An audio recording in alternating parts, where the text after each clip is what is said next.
Salut, bienvenue sur cette vidéo. J'espère que la vidéo va vous faire plaisir. Ok, aujourd'hui nous allons parler du coût de la vie en Chine. C'est-à-dire, est-ce que la vie en Chine est moins chère ou plus chère contrairement aux autres pays, que ce soit les pays africains ou les pays occidentaux. La Chine étant la deuxième puissance mondiale économique, il faut savoir que le coût de la vie en Chine n'est pas aussi si cher que par exemple aux États-Unis ou en Europe, peut-être en Afrique même. C'est peut-être dû à l'inflation que le coût de la vie augmente de plus en plus en Chine. Par exemple, dans cette vidéo, nous allons parler de 3-4 aspects, c'est-à-dire sur le côté de la nourriture, côté des logements,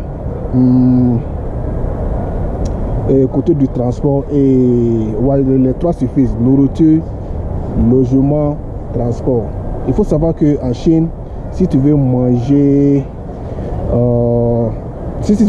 régulièrement, le prix des nourritures varie entre 10 à 20 yuan, qui est contrairement de 1,50 $ à 3 $ comme ça.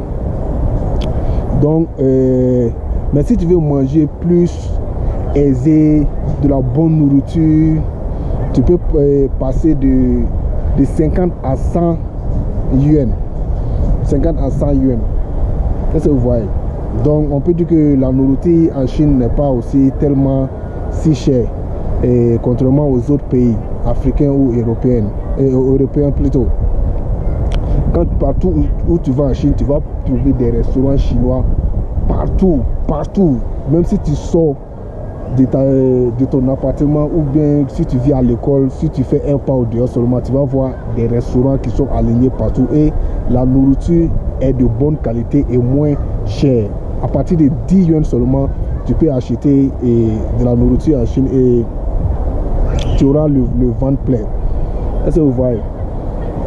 Et en plus, deuxième aspect, nous allons parler du logement. Il faut savoir que le logement en Chine diffère de là où tu habites. Par exemple, nous qui vivons en Kunming, les logements de Kunming ne sont pas les mêmes que ceux de Pékin, Shanghai. Est-ce que vous voyez? Là-bas, ce sont des grandes villes. Le coût de la vie est très élevé là-bas. Par exemple, dans une ville comme Pékin et Shanghai, pour le coût du logement, vous allez débourser par exemple entre... Comme je disais, le coût du logement varie de l'endroit où tu habites. Et dans les grandes villes à Shanghai, Pékin, Shenzhen, Guangzhou, et le coût des appartements ne sont pas les mêmes, contrairement à Kunming. À Kunming, les appartements ne sont pas aussi chers que ça. Avec par exemple 1500 yuan à 2000 yuan, tu peux trouver un bon appartement. Et par exemple, à Pékin comme ça, ou en Shanghai, les appartements de 1500 ou 2000 yuan, peut-être ce sont des entrées couchées. Est-ce que vous voyez? Donc, quand tu veux une bonne maison à Shanghai ou à Pékin, tu vas débourser à peu près 4000 à 8000 yuan. Quand on convertit, peut-être ça peut aller dans les 600 à 1200 $ américains. Donc, le coût de la vie dans ces grandes villes sont extrêmement chers, contrairement aux autres villes comme Kunming, qui sont des villes qui ne sont pas assez développées. Bon, sur le côté transport, le transport en Chine, on peut dire que c'est pas aussi cher que ça. Par exemple, les bus sont à 1 yuan. 1 yuan qui n'arrive même pas à 1 € comme ça. Contrairement au métro, tu vas débourser dans les 3 à 6 yuan comme ça. Peut-être 1 € ou 2 € comme ça.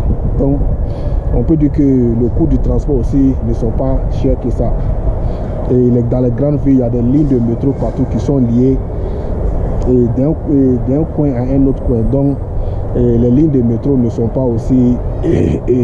sont beaucoup, donc le coût des lignes de métro aussi sont moins chers. Bon, quand on veut prendre des moyens de transport comme les taxis, il faut savoir que les taxis d'ici sont des taxis compteurs. C'est-à-dire le compteur commence au moment de ton départ. Et le prix commence de 9 yuan, peut-être à la distance que tu vas parcourir. Si tu parcours 10 km, et 3 à 4 km comme ça, peut-être tu vas payer une somme de 15 yuan comme ça.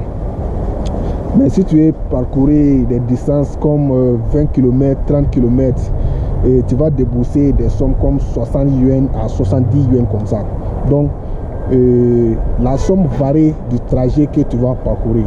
Mais il faut aussi préciser qu'il y a des VTC aussi, comme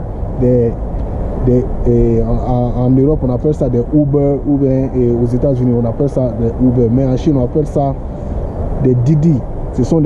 Ils ont la même fonctionnalité que des Uber. Ils ont leur application, tu télécharges l'application, tu commandes ta voiture et ta voiture vient te chercher à ton endroit et t'amener à ta destination. Donc tu es facturé aussi en fonction de la distance que tu vas parcourir. Contrairement aux taxis, les VTC sont moins chers que les taxis. Donc en Chine, quand vous voulez vous déplacer en voiture, il est préférable de commander un Didi, contrairement appelé un Didi. Et en Chine, on en appelle. Bon, sur le côté shopping aussi, il faut comprendre que il y a deux cas aussi. Si tu veux aller faire des shopping, il y a des boutiques en ville où tu peux aller là-bas faire tes achats d'habits, de chaussures, des sacs, n'importe quoi que tu veux.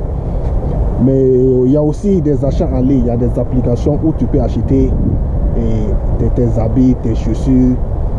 Et c'est vrai. Mais en Chine, il est préférable d'aller dans des magasins pour faire ces achats.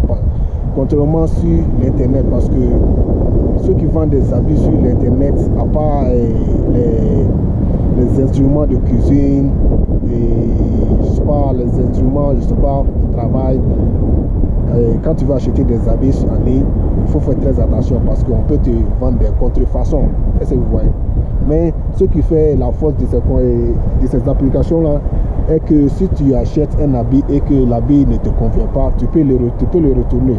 Est-ce que tu vois? Souvent, tu peux, quand ta taille est de 2XL ou bien 3XL, si tu achètes en ligne un habit de 3XL, tu vas trouver que l'habit n'est pas conforme à ton corps. Est-ce que vous voyez?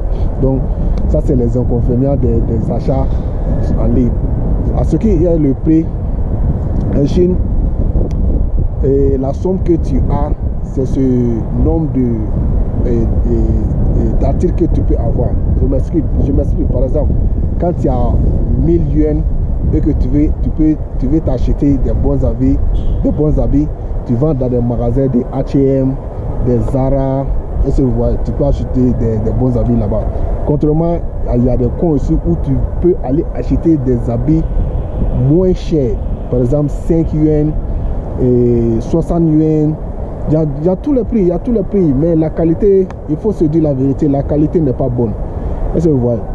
Si tu veux acheter un bon jean et un bon t-shirt, il va falloir débourser entre 200 à 300 yuan de bonne qualité. Mais si tu veux quelque chose de moyen comme ça va dans les 50 à 150 à 80 yuan comme ça. Bon, je pense que on est arrivé à la fin de cette vidéo. Si la vidéo vous a vraiment fait plaisir, n'oubliez pas de vous abonner. On se dit à la prochaine.